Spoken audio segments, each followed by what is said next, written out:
tout d'abord, je vous souhaite à tous Chag Pessach Sameach, c'est-à-dire une très joyeuse fête de Pâques. Christ est ressuscité. Il est vraiment ressuscité. Et c'est la raison pour laquelle nous pouvons nous réunir aujourd'hui autour de sa parole pour pouvoir la méditer et recevoir de lui les instructions et les révélations qu'il a mis en réserve pour nous, pour que nous puissions grandir dans sa connaissance, grandir en lui, et qu'ainsi le sacrifice qu'il a accompli il y a quelques 2000 ans puisse être pour nous source de vie et d'édification personnelle et d'édification de l'Église. On va poursuivre donc notre méditation sur l'épouse, savoir qui elle est. Déjà la dernière fois on avait compris que c'était Israël, mais Israël avec les nations. Donc ceux des nations qui se sont rattachés aux promesses d'Israël et donc à Israël en Jésus-Christ par son sacrifice. Nous avons également déterminé le fait que les Juifs étaient soumis à la même grâce que les nations, c'est-à-dire qu'il fallait que eux-mêmes reçoivent la révélation de leur Messie et qu'ils croient en lui pour pouvoir accepter le sacrifice qu'il a accompli pour ce qu'ils appellent eux la réparation de la brisure du monde, donc le Tikkun Olam, qui a été d'ores et déjà établi et fait dans les lieux célestes et qui demande à être pleinement accompli ici-bas lorsque Jésus viendra pour régner. On a donc pris comme base les 7 lettres aux églises d'Asie et on était en train de replacer les églises dans leur situation géographique et historique. Et c'est toujours intéressant parce que, comme on a pu le voir pour Éphèse ou pour Pergame, ce qu'il y avait à cette époque-là permettait aussi au Seigneur Jésus, lorsqu'il leur donnait des commandements ou qu'il leur faisait des reproches, ou alors quand il les encourageait, il y avait toujours un rapport avec leur situation propre, pour Pergame, pour Éphèse, maintenant on va voir Sardes, il y avait Thyatire, où dans Thyatire on a vu ces 2 femmes, Jézabel et Lydie, on a vu qu'il y avait donc l'épouse pure et sans tache, et la prostituée qu'on retrouve d'ailleurs plus loin dans le livre de l'Apocalypse, cette fameuse prostituée qui se dit être une épouse et qui chevauche la bête et qui n'est autre que la grande Babylone qui veut faire une religion mondiale. D'ailleurs, on s'en approche de plus en plus. Nous sommes en train de vivre vraiment des temps particuliers, des temps où les prophéties s'accomplissent, les temps eschatologiques s'accentuent et s'accélèrent, et beaucoup de chrétiens demeurent dans l'assoupissement, ne voient pas. On continue à faire comme si rien ne se passait. Israël, ça fait maintenant 70 ans qu'Israël est revenu sur sa terre. Les Juifs continuent à retourner en Israël. Les temps s'accélèrent. Le système mondial est pratiquement mis en place. Je voyais que le fameux fondateur de Davos, là, aidez-moi, qu'est-ce qui se passe à Davos, le G20, on va dire ça. Donc le fondateur a dit qu'ils avaient, maintenant il ne se cache plus, qu'ils avaient, ils avaient réussi à infiltrer les nations et les gouvernements occidentaux et du monde entier pour pouvoir promouvoir leur volonté de faire de l'homme Dieu. Textuellement, c'est le bras droit de cet homme-là, a dit « L'homme est un animal qui demande à être, entre guillemets, possédé. Et il est normal qu'on l'éduque de manière à ce qu'il ait tout son potentiel pour être des dieux. » Et il disait dans la même phrase, ce que Jésus a soi-disant fait, et son soi-disant sacrifice, et sa soi-disant résurrection, n'est qu'une fake news. Donc ils ne se cachent plus, ils le disent ouvertement. Et les chrétiens, qu'est-ce qu'ils font? Ils dansent, ils s'amusent, Ils font du spectacle. On va voir ça aujourd'hui dans la suite de notre méditation. Donc la dernière fois, on a vu Éphèse, on a vu Pergame, on a vu Thyatire. Juste une précision, j'ai commis une erreur la dernière fois. J'ai dit que la basilique rouge était à Éphèse. Or, la basilique rouge se trouve à Pergame et non pas à Éphèse. Si vous réécoutez le message, vous verrez que ce qui a été dit sur ce sujet-là, notamment avec le dieu Apis et Isis, c'était donc à Pergame. Donc on va poursuivre. Et donc je laisse de côté, comme j'avais dit, Smyrne et Philadelphie. Et on poursuit avec les deux dernières avant de s'attaquer à Smyrne et à Philadelphie, c'est-à-dire Sardes et Laodicée. Et donc pour Sardes, on va lire au chapitre 3 de l'Apocalypse et au verset 1. À l'ange de l'église de Sardes écrit, voici ce que dit celui qui a les 7 esprits de Dieu et les 7 étoiles. Je connais tes œuvres. Je sais bien que tu es réputé vivant, mais tu es mort. Sois vigilant et affermis le reste qui est sur le point de mourir, car je n'ai pas trouvé tes œuvres pleinement accomplies devant mon Dieu. Rappelle-toi donc ce que tu as reçu et entendu, garde-le et change radicalement. Si tu ne veilles pas, je viendrai comme un voleur, et tu ne sauras pas du tout à quelle heure je viendrai te surprendre. Cependant, tu en as quelques-uns à Sardes qui n'ont pas souillé leurs vêtements. Ils marcheront avec moi en vêtements blancs, parce qu'ils en sont dignes. Ainsi le vainqueur sera habillé de vêtements blancs. Je n'effacerai jamais son nom du livre de la vie. Je reconnaîtrai son nom devant mon Père et devant ses anges. Que celui qui a des oreilles entende ce que l'Esprit dit aux églises. Sardes. Sardes était avant que Rome ne vienne conquérir tout ce territoire d'Asie mineure, donc qui correspond à la Turquie actuelle. Eh bien, il y avait un roi, plusieurs rois, il y avait un royaume, le royaume de Lydie. Et grosso modo, le royaume de Lydie prenait à peu près toute la Turquie actuelle, c'est-à-dire qu'il était étendu sur toute l'Asie mineure. Et Sardes était construite sur un éperon rocheux, sur un plateau rocheux, et donc elle était très bien défendue parce qu'il y avait déjà ces falaises-là, qui étaient avant les murailles, donc c'était extrêmement compliqué de pouvoir conquérir cette ville.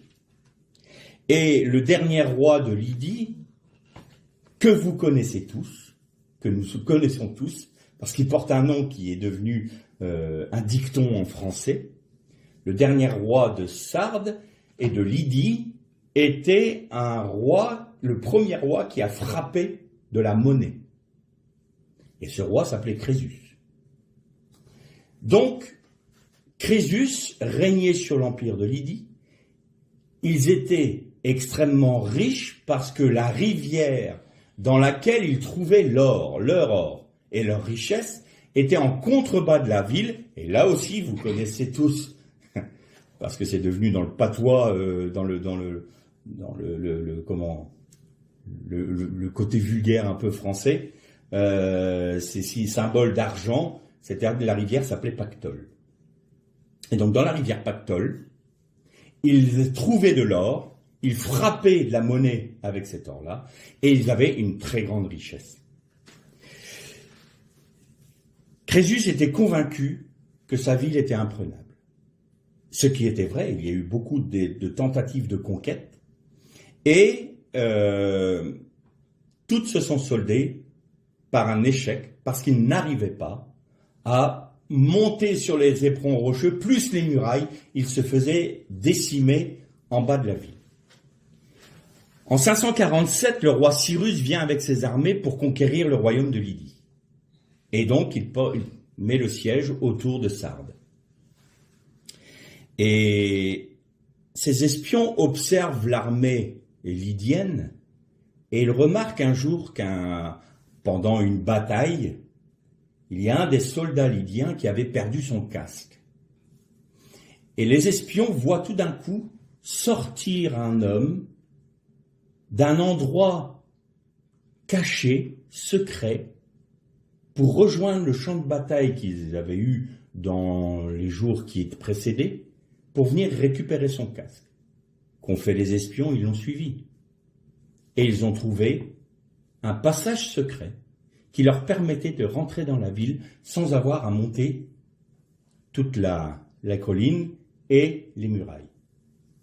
Évidemment, Cyrus a utilisé ce passage-là pour faire rentrer des sapeurs qui sont rentrés, qui se sont introduits dans la ville, ils ont ouvert les portes et l'armée de Cyrus a pu s'emparer de Sardes.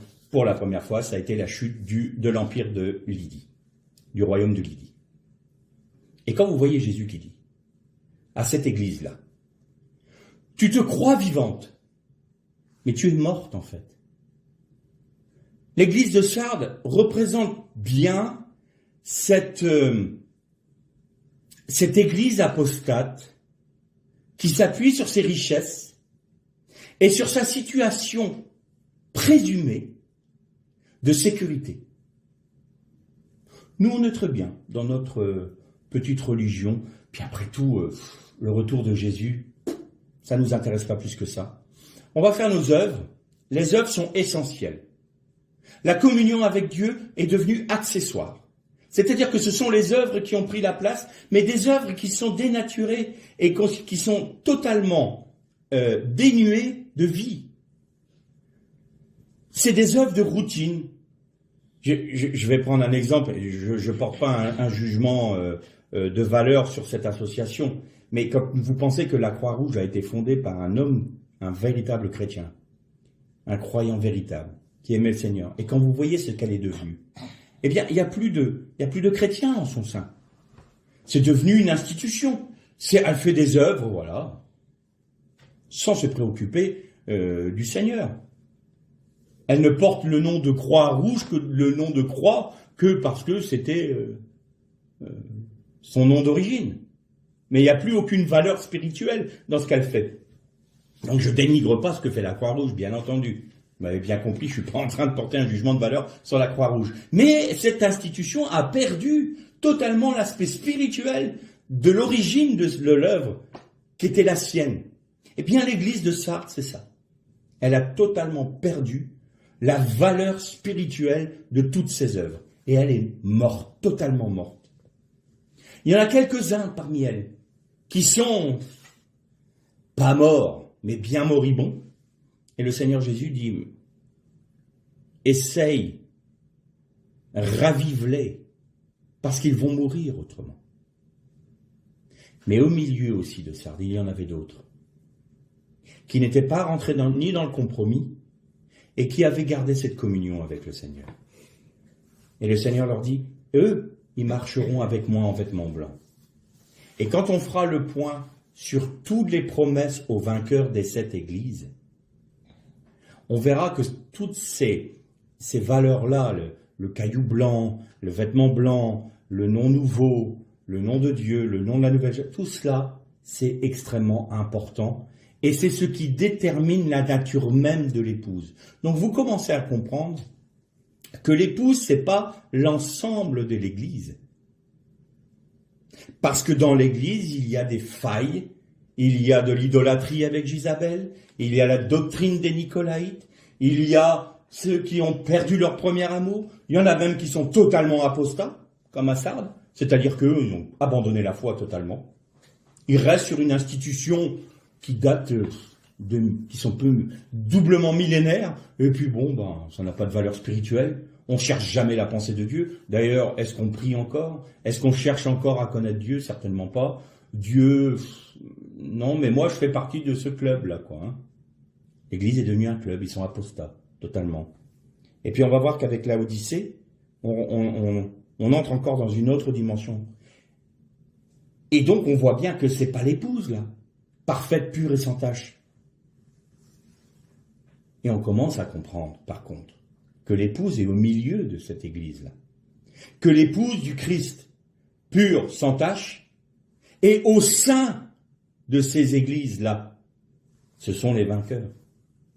Et que ce soit l'Église dans sa chronologie depuis son origine jusqu'à maintenant, ou que ce soit dans chaque temps, dans chaque période de l'histoire de l'humanité, on retrouve les caractéristiques de cette Église, il y a toujours des vainqueurs. Et j'irais même vous dire qu'il y a des vainqueurs plus loin encore, par la foi qu'ils allaient avoir, qu'ils avaient dans un Mashiach à venir. Je vais vous parler de Noach, je vais vous parler d'Abraham, de Yitzhak, de Yaakov, des prophètes, du roi David. Tout cela sont les vainqueurs des temps anciens qui ont précédé le fait qu'il allait y avoir les nations rattachées à Israël. Mais comme Israël est l'épouse, les vainqueurs sont aussi en Israël. Donc vous retrouvez toute cette compagnie de vainqueurs qui est là. Et on va déterminer à la fin de cette étude qu'est-ce qui caractérise un vainqueur, qui est vainqueur et qu'est-ce qui les anime. Donc Sardes s'est fait conquérir par Cyrus. Ils n'attendent, mais alors, plus du tout le Seigneur. Ça ne les intéresse même pas. Nous, on fait nos œuvres, on est très bien comme ça, c'est parfait. Et le Seigneur leur dit, je viendrai comme un voleur. Mais ça parle à l'église de Sardes, parce qu'ils savaient comment la ville était tombée. Je viendrai sans que tu ne le saches. Tout comme Cyrus est venu avec son armée, a pénétré la ville par le passage secret et a ouvert en grand la ville, je reviendrai comme ça, tu ne sauras pas quand, tu ne sauras pas comment, et tu vas te retrouver devant moi en étant totalement dépouillé et en étant totalement mort. Donc voilà pour Sardes. Alors, j'essaye d'aller un peu plus vite parce que, comme la semaine prochaine je serai absent, j'aimerais bien finir aujourd'hui pour que vous n'ayez pas à attendre 15 jours pour avoir la fin. Donc voilà ce qui concerne Sardes. On va passer maintenant à Laodicée. Et donc on passe par-dessus Philadelphie. Pour Laodicée, nous allons lire toujours au chapitre 3, mais à partir du verset 14. À l'ange de l'église de Laodicée écrit, voici ce que dit l'Amen. Le témoin fidèle est vrai, le commencement même de la création de Dieu. Je connais tes œuvres. Je sais bien que tu n'es ni froid ni bouillant. Si seulement tu étais froid ou bouillant. Ainsi, parce que tu es tiède et que tu n'es ni bouillant ni froid, je vais te vomir de ma bouche. Parce que tu dis, je suis riche, je suis devenu riche, je n'ai besoin de rien. Sans savoir que toi-même, tu es misérable, pitoyable, pauvre, aveugle, nu. Je te conseille de m'acheter de l'or purifié par le feu, afin que tu deviennes riche, des vêtements blancs, afin que tu sois habillé et que la honte de ta nudité ne te parvienne pas manifeste, et qu'un collier pour oindre tes yeux, afin que tu vois. Tous mes amis, moi je les reprends et je les corrige. Passionne-toi donc, change radicalement. Je me tiens à la porte et je frappe. Si quelqu'un m'entend et ouvre la porte, j'entrerai chez lui, je dînerai avec lui, et lui avec moi. Le vainqueur, je lui donnerai de s'asseoir avec moi sur mon trône. Comme moi-même j'ai été vainqueur, je me suis assis avec mon Père sur son trône. Que celui qui a des oreilles entende ce que l'Esprit dit aux églises. Laodicée, souvent Laodicée dans les méditations que l'on a, c'est l'église la moins bien vue dans le monde évangélique. Pourquoi ? Parce qu'elle se croit riche, elle se croit puissante, elle se croit visionnaire, elle se croit parfaite, en bonne santé. Et le Seigneur lui dit, tu es misérable, pauvre, nu, aveugle. Alors là encore, on va remettre donc l'église de Laodicée dans son contexte géographique et historique. À une dizaine de kilomètres au nord de Laodicée se trouve une ville qui s'appelait Hiérapolis. Et il y avait, ça faisait un triangle, vous aviez au nord, donc Hiérapolis, vous aviez un tout petit peu en dessous, au sud de Hiérapolis, sud-ouest, vous aviez Colosse, et 10 kilomètres en dessous, précisément, de Hiérapolis, vous aviez Laodicée. À Hiérapolis, il y a quelque chose de particulier. Si vous regardez un peu des documentaires ou si vous vous renseignez, vous allez voir qu'il y a des sources chaudes très calcaires. Et ces sources chaudes-là, elles ont formé des travertins, on dirait des collines de neige. C'est très joli. Et les gens vont se baigner dans les sources chaudes. C'est très, très touristique. Et ces eaux chaudes-là dévalent les travertins et vont vers Laodicée. Et en arrivant à Laodicée, l'eau est devenue tiède. Et à l'époque de l'Église, à l'époque antique, on utilisait cette eau pour purger les malades, parce que c'est un vomitif, l'eau tiède. Et donc on leur faisait boire de l'eau tiède, et ils vomissaient ainsi. À Laodicée, il y avait une école de médecine qui était réputée notamment pour toutes ses recherches en ophtalmologie. Vous voyez que Jésus, quand il parle à une église, parle de choses que les gens connaissent. Autre chose, elle était réputée pour son industrie de la laine et du coton, donc du vêtement. Laodicée était extrêmement riche également, à tel point qu'ils ont inventé les banques. Avant, les banques, c'était dans les temples. Le temple d'Artémis servait de banque. Les prêtres servaient de banquiers. Eh bien là, eux, ils avaient carrément fait un système financier. Ils ont inventé les banques.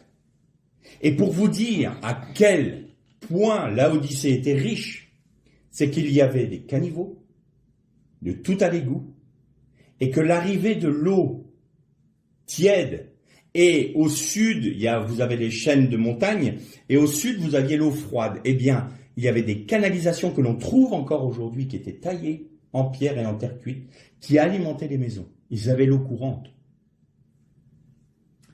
Et un jour, il y a eu un très grand tremblement de terre, et la ville a été en grande partie détruite.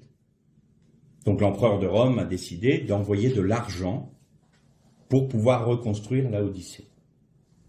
Et les responsables de Laodicée ont dit, on n'a pas besoin de votre argent. Nous sommes capables de reconstruire nous-mêmes avec nos propres moyens la ville. Ce qu'ils ont fait.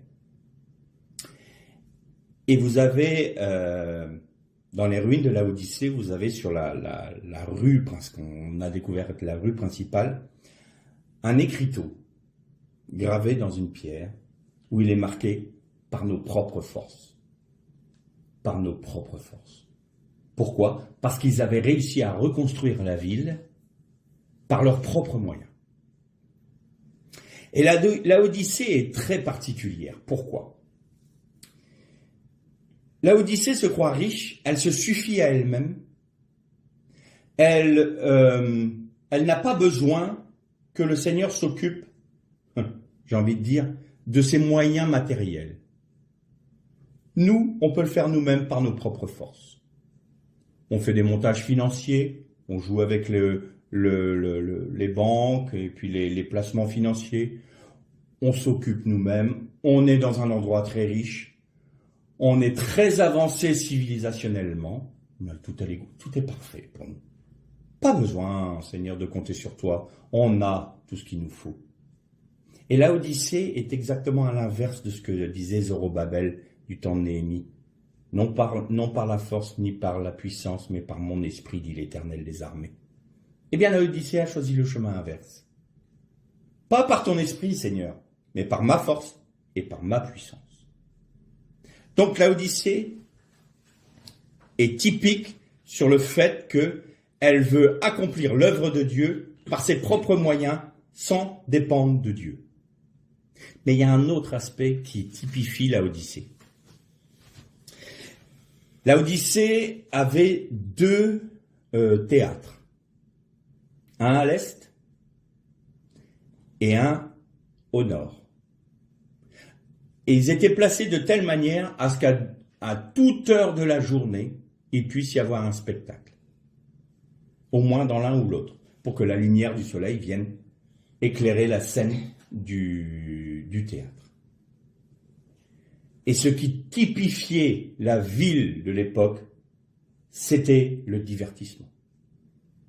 C'était véritablement du divertissement toute la journée. Il y avait des pièces de théâtre à tout moment, tout le long de l'année. Toute la journée. Celui qui voulait se divertir, y allait.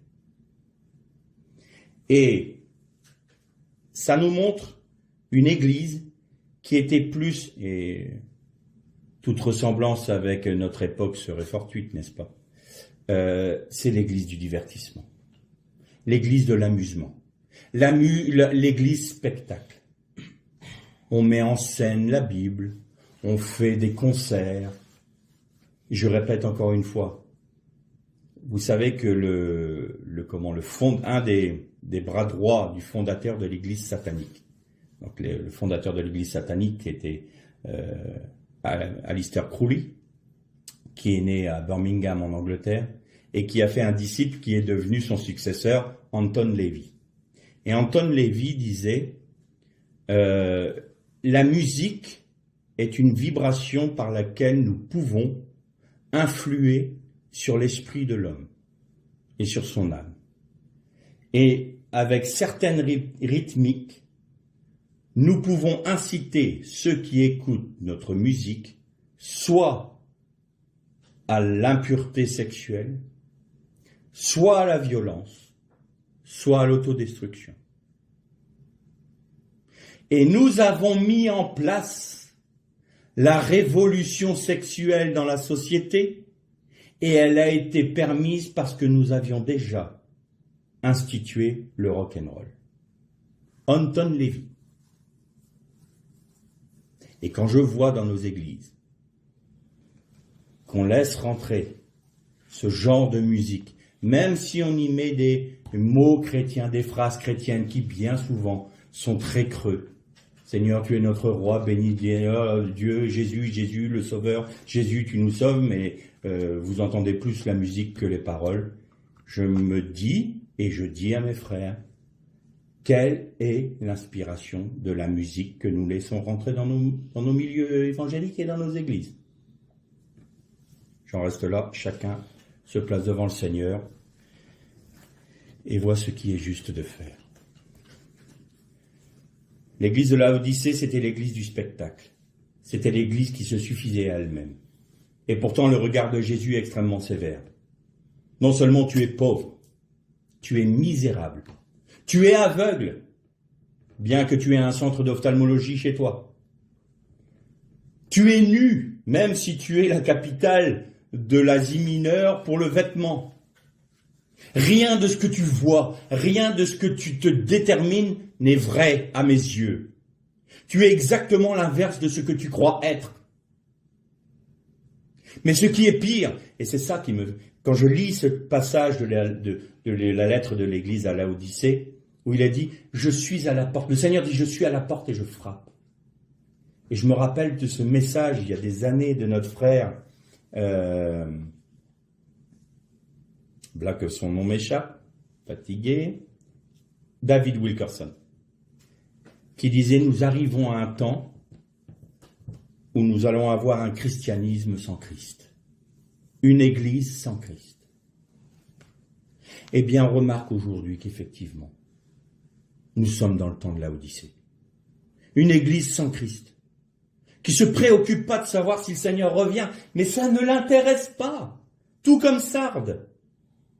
Ça n'intéresse pas le retour du Seigneur, ça ne l'intéresse pas le règne du Christ. Ce qui l'intéresse, c'est sa richesse humaine, sa compréhension, sa sécurité et son divertissement. Dansons, mangeons, buvons.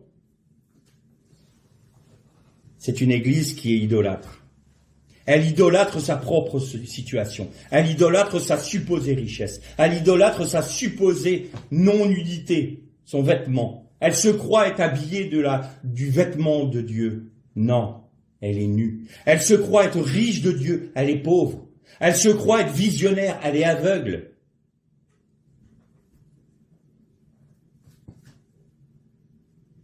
Et le Seigneur frappe à la porte. Parce que c'est une église sans Christ. Et c'est une église qui aime se divertir. Et je ne peux pas m'empêcher de faire le parallèle. Lorsque le peuple d'Israël a fait le vaudeur, il y a juste cet insert qui dit dans le texte « Et ils se levèrent pour se divertir ». Et dans la connotation qu'il y avait là, c'était un divertissement même de débauche sexuelle. Je ne suis pas en train de dire que dans les églises, il n'y a que des débauches sexuelles, bien que nous ne soyons pas exempts d'exemples dans ce domaine, même dans le milieu de nos églises. Ça, c'est Laodicée. Et le Seigneur frappe, il est dehors. Il n'est pas dedans. Combien de prières pouvons-nous entendre? Seigneur, nous savons que tu es au milieu de nous. Est-ce vrai? Est-ce vrai? J'entends ces fameuses, j'appelle pas ça des cantiques, chansons.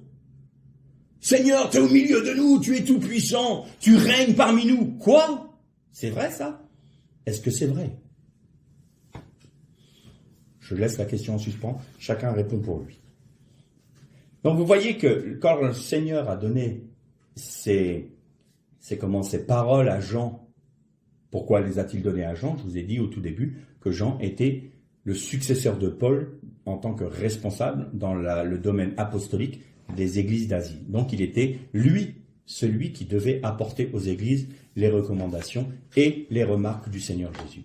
Et vous voyez que avec leur histoire, leur situation, eh bien le Seigneur utilisait cela pour leur montrer dans quel état ils se trouvaient.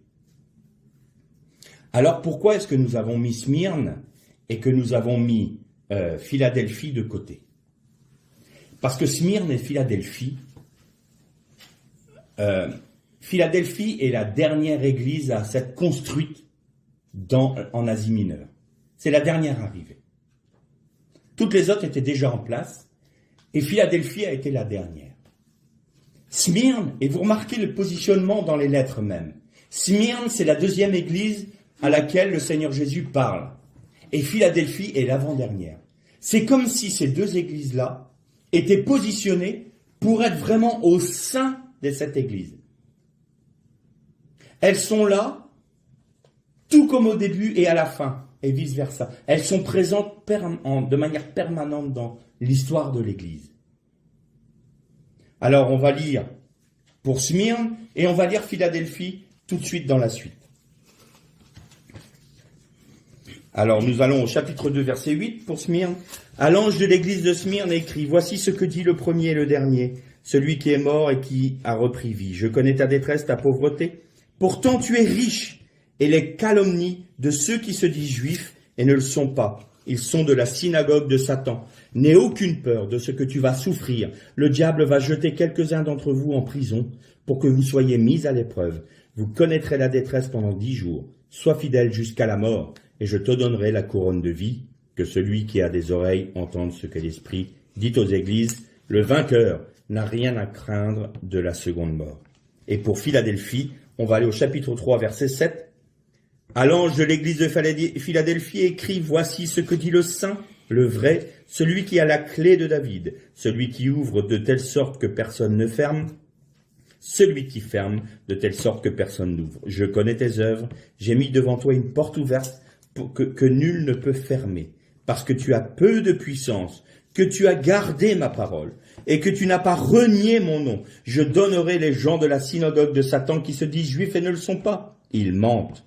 Je ferai en sorte qu'ils viennent se prosterner à tes pieds et qu'ils sachent que moi je t'ai aimé, parce que tu as gardé la parole de ma persévérance. Je te garderai moi-même de l'heure de l'épreuve qui va venir sur toute la terre habitée, pour mettre à l'épreuve les habitants de la terre. Je viens bientôt, reste attaché à ce que tu as, et que personne ne prenne ta couronne. Le vainqueur, j'en ferai une colonne dans le sanctuaire de mon Dieu, il n'en sortira jamais. J'écrirai sur lui le nom de mon Dieu et le nom de la ville de mon Dieu, la Jérusalem nouvelle, qui descend du ciel d'auprès de mon Dieu, ainsi que mon nom nouveau, que celui qui a des oreilles entende ce que l'Esprit dit aux églises. Smyrne et Philadelphie sont la représentation typique de l'épouse. Smyrne et Philadelphie sont les églises qui typifient le rassemblement des vainqueurs qui se trouvent au sein des 7 églises. Smyrne et Philadelphie sont elles-mêmes une des églises de vainqueurs. Qu'est-ce qui les différencie? Il y a une seule chose qui différencie les deux églises, les deux caractéristiques. Tout d'abord, elles sont toutes les deux fidèles, quoi qu'il leur en coûte. La seule chose qui différencie les deux, c'est que Smyrne est la compagnie de ceux qui sont martyrisés à cause de leur foi, ceux qui sont morts à cause de leur foi, ceux qui n'ont pas renié le Christ jusqu'à mourir physiquement, Ils ont été persécutés, ils ont été emprisonnés et ils ont été mis à mort. Et dans la suite du texte de l'Apocalypse, nous voyons que cette compagnie de martyrs a une position tout à fait particulière dans la présence de Dieu. Ils sont juste sous le trône de Dieu. Et jour et nuit, ils disent, Seigneur, jusqu'à quand vas-tu tarder à nous faire justice? Et ils ont une place d'honneur auprès de Dieu. Dans le royaume de Dieu, ces hommes et ces femmes qui sont morts pour leur foi auront une place d'honneur. Plus encore que ceux qui sont restés fidèles et qui n'ont pas été mis à mort physiquement pour leur foi, qui ne sont pas morts martyrs, eux auront une position un peu inférieure à cela. Parce que eux ont accepté la souffrance jusqu'à l'ultime, jusqu'à la mort, jusqu'à être persécutés. Et vous voyez, tu vas avoir une persécution de 10 jours. 10 jours. Ça, c'est la totalité de l'épreuve. Abraham a eu 10 épreuves dans sa vie. Le numéro 10, le nombre 10, correspond à la plénitude de l'épreuve. Donc, Smyrne, tu vas avoir la plénitude de l'épreuve. Mais tu es fidèle. Tu n'as pas renié mon nom. Même avec la souffrance, même avec la mise à mort, tu as été emprisonné, on a été injuste avec toi, et on t'a tué pour ta foi. Tu ne m'as pas renié. Philadelphie, elle est dans la même veine. Ah, Philadelphie et Smyrne, on ne peut pas dire que ce soit des églises qui aient pignon sur rue.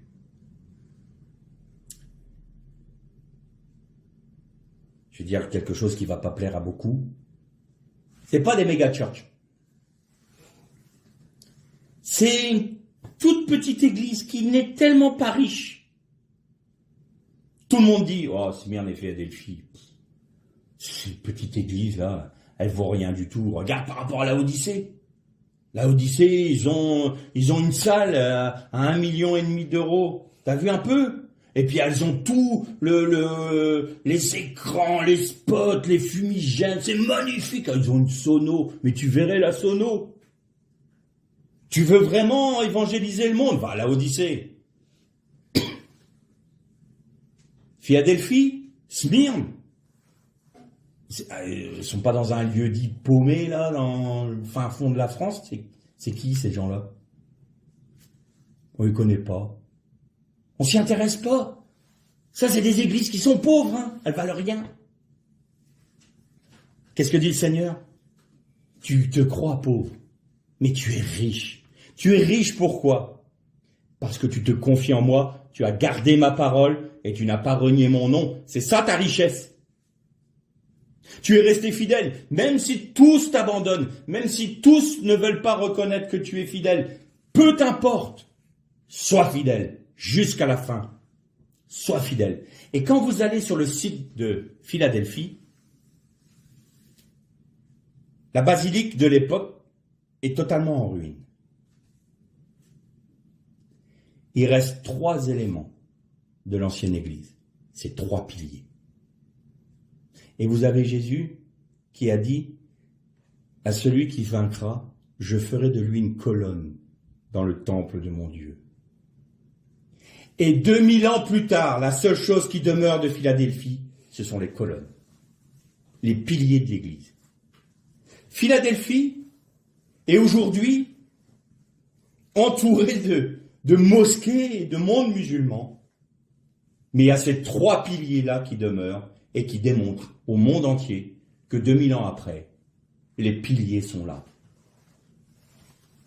Et cette église a traversé les âges. Et les colonnes sont restées, les piliers sont restés. Smyrne était réputée pour ses vignes. Et Smyrne se trouve dans un endroit extrêmement volcanique. Et ce qui fait que la pierre volcanique fait que la terre est extrêmement fertile pour les vignes. Et c'est pas un hasard. Parce que Smyrne, elle passe par l'épreuve du feu. Vous savez que le feu, je vous ai souvent dit que le feu, c'était le jugement de Dieu qui passe sur soi. Est-ce qu'on accepte d'être jugé par Dieu, que le feu du jugement de Dieu passe sur nous? Eh bien, Smyrne, elle a accepté ça. Et qu'est-ce qu'il en ressort? Le vin de la réjouissance. On en a parlé dernièrement avec les noces de Cana. Il y a le vin de la fureur de Dieu, mais il y a aussi le vin de la réjouissance. Eh bien, après avoir passé le feu du jugement de Dieu sur elle, l'épreuve, tu vas être éprouvé pendant 10 jours, eh bien, tu goûteras au vin de la réjouissance. Tu vas être à ma table avec Abraham et tu vas boire le vin de la réjouissance de ton Dieu.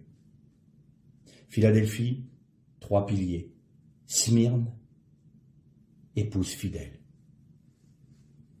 Et toutes ces 2 églises-là typifient l'ensemble des vainqueurs que nous retrouvons dans les 5 autres églises. Alors pour terminer, on va s'arrêter un peu sur ce que Jésus a promis aux vainqueurs de ces églises-là. Et maintenant, nous avons compris que l'épouse du Christ, c'est cette compagnie de vainqueurs qui est typifiée par Smyrne et par Philadelphie. Alors à Éphèse, aux vainqueurs, il est promis de manger de l'arbre de Dieu, l'arbre de vie qui est dans le paradis de Dieu. C'est-à-dire que là où l'humanité a été séparée de l'arbre de la vie dans le Gan Éden, eh bien, ils vont goûter à cet arbre-là en permanence. Ce sera leur lot. Avant de poursuivre sur les vainqueurs, je vais donner une précision. Ça me revient en mémoire là et je crois que c'est une chose très importante. Vous avez noté que pour Smyrne et Philadelphie, c'est à ces 2-là seulement que Jésus a dit je ferai venir ceux qui sont de la synagogue de Satan pour se prosterner devant toi. Ceux qui se disent juifs et qui ne le sont pas. Vous avez dit que cette parole avait été utilisée par les chrétiens pour persécuter les juifs et qu'aujourd'hui il y a une certaine frange africaine qui réutilise ce même texte pour dire que ceux qui sont retournés en Israël sont en train d'usurper leur identité et que ce sont de faux juifs. Qui étaient ces gens de la synagogue de Satan? Maintenant, on va essayer de mettre les choses au clair pour qu'il n'y ait pas d'ambiguïté. Les gens de la synagogue de Satan étaient les Juifs qui n'avaient pas reconnu Jésus et qui luttaient contre. Pourquoi on peut dire ça? Je vous ai dit la dernière fois que les Juifs avaient une position particulière dans l'Empire romain, c'est-à-dire qu'ils n'étaient pas tenus de rendre un culte à l'empereur. Et qu'ils devaient juste offrir des sacrifices pour la bonne santé de l'empereur. Or, quand leurs frères juifs reconnaissaient Jésus comme étant le Mashiach, et qu'il était l'incarnation de l'accomplissement de la Torah, ceux qui n'avaient pas cru rejetaient de la synagogue leurs frères. Ils les mettaient dehors. Mais ça ne s'arrêtait pas là. Ils les dénonçaient aussi aux autorités romaines. Or, à partir du moment où ils étaient mis en dehors de la synagogue, ils n'étaient plus reconnus comme juifs. Et donc, ils perdaient leur statut particulier de ne plus rendre un culte à l'empereur. Et comme ces frères-là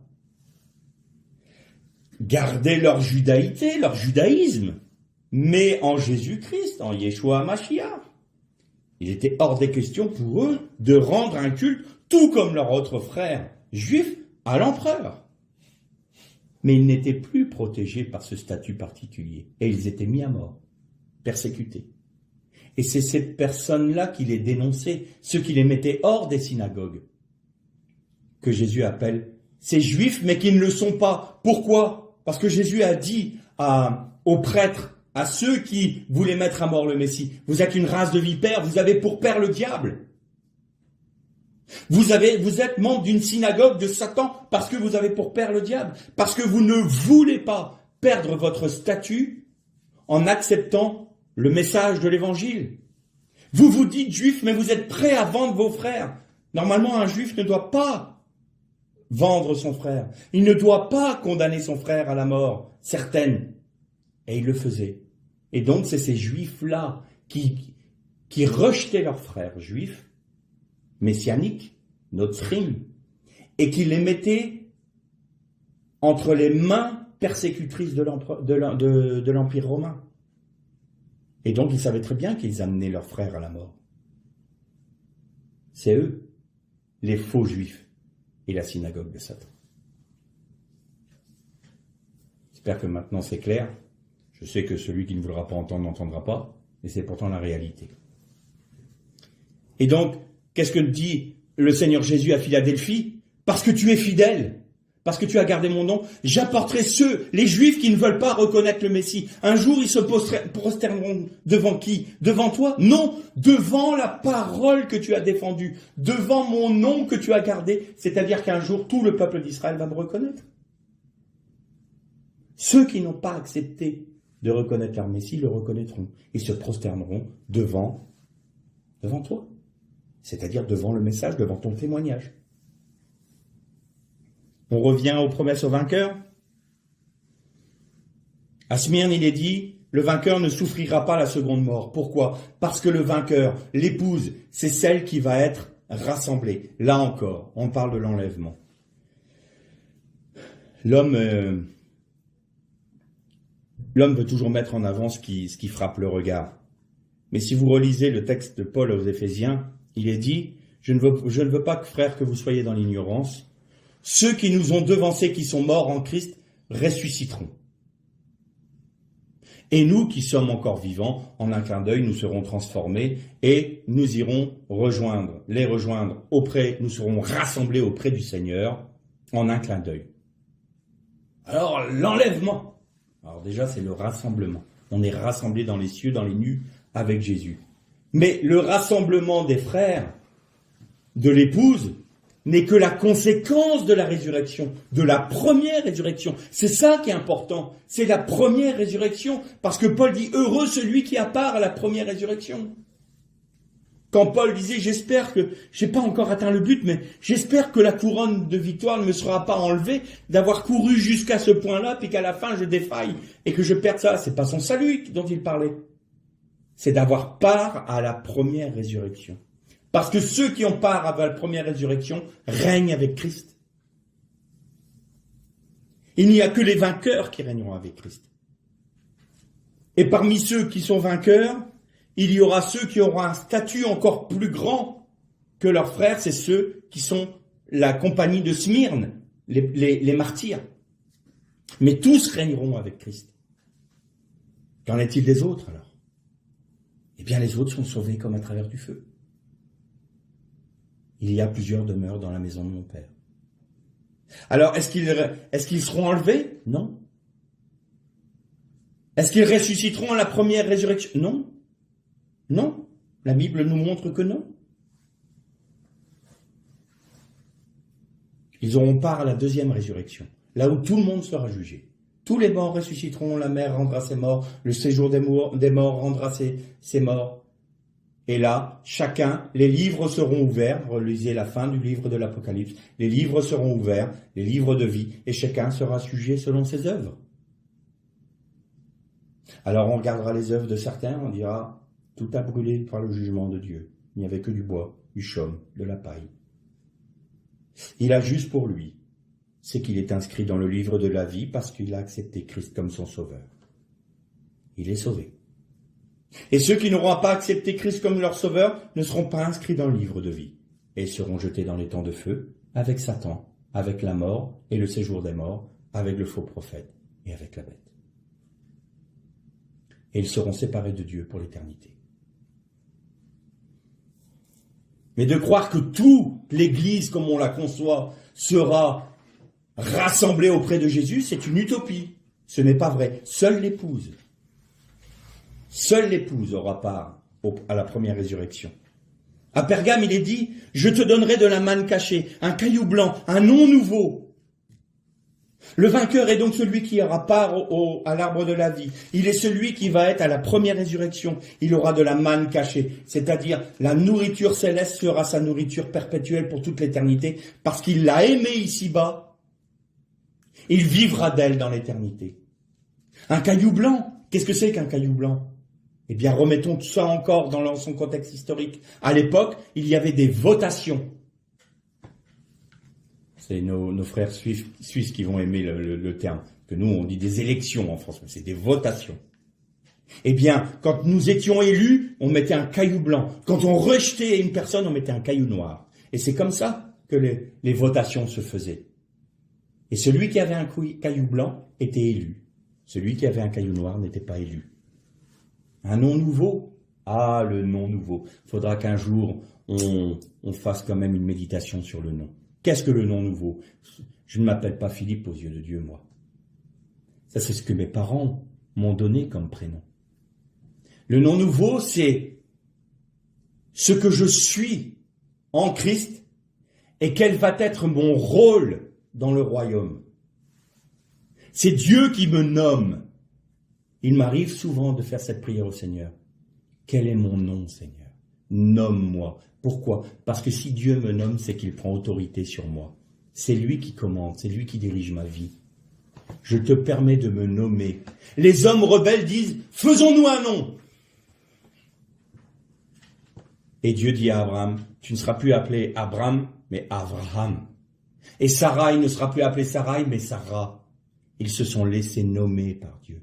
Eh bien, le nom nouveau, c'est puisque tu as été victorieux de ma victoire, dit Jésus, eh bien, tu auras ce nom nouveau, le nom qui détermine ta personnalité et ton rôle. Noar veut dire repos.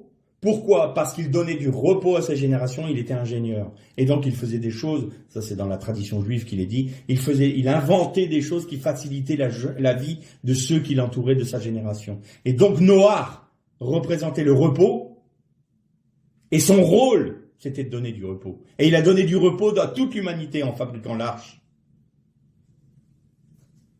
C'est notre nom nouveau, que nul ne connaît si ce n'est nous, parce que ça nous est personnel. C'est en fonction de notre fidélité, en fonction de jusqu'où on a accepté de perdre notre vie. Eh bien, ce nom nous sera donné, parce que nous aurons le caillou d'élection, la pierre blanche. À Thyatire, il est dit, je vous donnerai autorité sur les nations. Voilà le rôle. Dans quel domaine? À l'un sera donné une ville, à l'autre 2, à l'autre 10. Voilà, en fonction du nom que Dieu vous aura donné, vous aurez une certaine autorité sur les nations. Vous les pèterez avec des sceptres de fer, comme il est dit pour le Mashiach.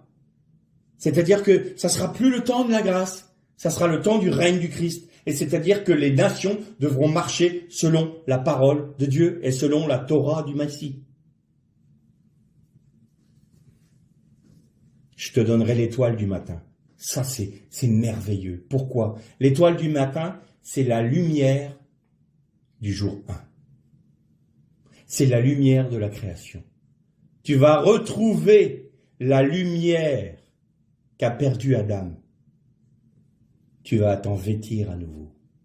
Tu vas retrouver cette gloire que l'humanité a perdue lors du péché du jardin d'Éden. Un vêtement blanc, la sacrificature. Tu seras un sacrificateur pour ton Dieu. Ton nom sera forcément d'office dans le livre de la vie. Pourquoi? Parce que tu as vécu la première résurrection. Tu n'as pas part à la deuxième mort. Tu n'as pas part au dernier jugement. Tu auras déjà été jugé. Tu auras déjà revêtu ton corps de gloire. Tu seras déjà dans la gloire. Ton nom est dans le livre de la vie. Je vais confesser ton nom devant mon Dieu. Vous imaginez? Le Christ vivant, le Mashiach, va confesser le nom du vainqueur devant son Père. Plus que ça. Et devant tous les anges. Il va nous élever. Il va élever notre nom devant son Père et devant les anges. On n'ose même pas imaginer la gloire que sera la nôtre. Si nous demeurons vainqueurs. Je ferai de toi une colonne dans le temple de mon Dieu. Philadelphie, il reste les trois colonnes. Je mettrai sur toi le nom de mon Dieu. Tu seras frappé tu as déjà le sceau de Dieu si tu es vainqueur. Tu auras le nom de la Nouvelle Jérusalem. Pourquoi? Parce que tu seras citoyen de la Nouvelle Jérusalem. Et comme Dieu va vivre dans la Nouvelle Jérusalem, tu as le nom de mon Dieu sur toi. Tu seras éternellement dans la présence permanente de Dieu, au plus près de Dieu. Parce que tu seras citoyen de la Nouvelle Jérusalem. Et je te mettrai mon nom nouveau. Ça serait trop long. Mais dans les prières juives, il y a l'attente du nouveau nom du Mashiach. Nous le retrouvons dans les exégèses juives. C'est trop long à vous expliquer, mais croyez-moi sur parole, c'est merveilleux. Il y a l'attente du nouveau nom. Même les Juifs savent qu'il y aura un nouveau nom pour le Mashiach. Et enfin, tu seras avec moi sur le trône. Sur mon trône, dit Jésus. Parce que moi-même, je suis sur le trône de mon Père. À la Odyssée, vous imaginez? Et donc, qu'est-ce que l'on peut dire? Eh bien que le vainqueur, c'est l'épouse du Christ. Le vainqueur, c'est Philadelphie. Le vainqueur, c'est Smyrne. Alors, quelle est la particularité du vainqueur? Il est meilleur que les autres? Il est plus puissant? Il est plus glorieux? Il est quoi? Non, il est comme les autres. Tout le monde peut être un vainqueur. N'importe qui. Seulement, il y a quelque chose de particulier pour lui. C'est qu'il accepte de mourir à lui-même. Et nous avons un texte, je le recherche. Vous avez dans l'Apocalypse 17, 14, il y a une compagnie où il est dit tous ceux qui règnent avec moi sont les appelés, les élus et les fidèles. C'est une seule et même catégorie de personnes. Tous sont appelés. Nous sommes tous appelés. Peu sont élus. C'est-à-dire, peu acceptent cet appel et acceptent de recevoir le caillou blanc. Mais même parmi les élus, combien demeurent fidèles dans cette volonté de satisfaire le cœur de Dieu et de faire toute sa volonté? Parce que Jésus a dit, dans Matthieu 7, 21, « Celui qui sera digne du royaume, c'est celui-là seul qui fait la volonté de mon Père. Non pas ma volonté, mais ta volonté. » Et là, soyons bien précis. Le royaume de Dieu, c'est Malchut Hashamayim. Malchut Hashamayim, c'est le royaume des cieux, c'est-à-dire le royaume de Dieu. Et on a trop l'habitude de dire, un tel est décédé, il est dans le royaume de Dieu. Non. Il est dans la Chai Olam, la vie éternelle. Quand Paul dit, votre sanctification est pour la Chai Olam, c'est-à-dire la vie éternelle. Chai Olam, c'est la vie éternelle. On peut dire, vous êtes dans le monde de la vie. On peut le traduire aussi comme ça. Le monde de la vie. Chai Olam. Mais quand il est parlé du royaume, il est parlé de Malchut Hashamayim, le royaume des cieux. Et donc, nous n'entrons pas forcément dans le royaume des cieux, mais nous rentrons dans la vie éternelle. Et quand on ne comprend pas ça, celui-là seul qui fait la volonté de mon Père, la seule qui accepte de mourir à lui-même, parce que dans un autre texte, Apocalypse 12, 11, il est dit, ils ont vaincu l'ennemi à cause du sang de l'agneau, de la parole de leur témoignage, et qu'ils n'ont pas aimé leur vie jusqu'à la mort. Qu'est-ce que ça veut dire? Premièrement, ils s'appuient sur le sang de l'agneau, pas sur leur propre force. Ils ne s'imaginent pas qu'ils peuvent se sauver eux-mêmes. Ils ne s'imaginent pas qu'ils peuvent agir pour le Seigneur de par leur propre force, comme la Odyssée dit, par ma propre force. Non, ils dépendent totalement du sang de l'agneau. Et le fait qu'ils dépendent totalement de Dieu produit chez eux un témoignage particulier qui est le témoignage du Christ et du Christ seul, pas le leur. Et ils n'ont pas aimé leur vie jusqu'à la mort, c'est-à-dire qu'ils acceptent de perdre leur vie, de mourir à eux-mêmes. C'est ceux qui acceptent d'abandonner leur vie jusqu'aux ultimes conséquences. Parce que, je vais vous faire une petite confidence, j'ai aucune envie, même s'ils sont juste sous le trône de Dieu, j'ai aucune envie d'être Smyrne. Je ne vais pas aller me faire tuer par plaisir. Je ne vais pas aller souffrir par plaisir. Mais si c'est le chemin que Dieu me propose, qu'il me donne la grâce, qu'il me fasse la grâce, d'être fidèle jusque-là s'il le faut. Ceci dit, si le Seigneur me laisse demeurer dans Philadelphie, ça me suffit aussi. Je ne vais pas faire le grand héros et le grand fanfaron, mais vous comprenez, jusqu'à l'ultime. Être prêt à perdre sa vie jusqu'à l'ultime. Mais chaque jour de nos vies, nous devons perdre notre vie. Nous devons dire au Seigneur, non pas ma volonté, mais la tienne seule. Que toi qui compte. Il n'y a que toi qui m'intéresse. Tu diriges toutes choses. Nomme-moi. Et si nous sommes fidèles, parce que nous pouvons être vainqueurs pendant 70 ans, et la dernière année trébucher et perdre le prix de notre victoire. Nous ne pourrons pas perdre le salut si nous n'en sortons pas, mais nous pouvons perdre la couronne de la victoire. Ça, c'est une chose qui peut se perdre très facilement. Dès qu'on décide de ne plus perdre notre vie et de ne plus laisser Dieu agir dans notre vie, de ne pas rester fidèle, de ne pas rester campé sur sa parole, de ne pas porter notre croix chaque jour, de ne pas mourir à nous-mêmes à chaque instant de nos vies, nous pouvons perdre la couronne de victoire. Il faut être fidèle, les appelés, les élus, les fidèles, jusqu'à la fin. C'est ce que nous dit Paul, soyez fidèles jusqu'au bout, soyez fidèles. Ça, c'est pour régner avec Christ. C'est pour obtenir la couronne de vie. Le salut. Même les gens de l'Odyssée l'avaient. Thyatire, ils l'avaient. Certains à Sardes, parce qu'à Sardes, il y en a qui ont apostasié. Ils ont abandonné totalement Dieu. Ils ont renié Dieu. Ils ont renié Jésus. Là, à Éphèse, même en perdant son premier amour. À Pergame, là même où il y avait cet esprit diabolique, ils sont tous sauvés. Mais tous ne règnent pas. Alors aujourd'hui, le Seigneur frappe à nos portes de nos cœurs et nous dit, « Es-tu l'épouse qui se prépare à ma venue ?» Aujourd'hui, c'est Pâques. Christ lui a tout donné. Est-ce que nous sommes prêts en retour à tout donner?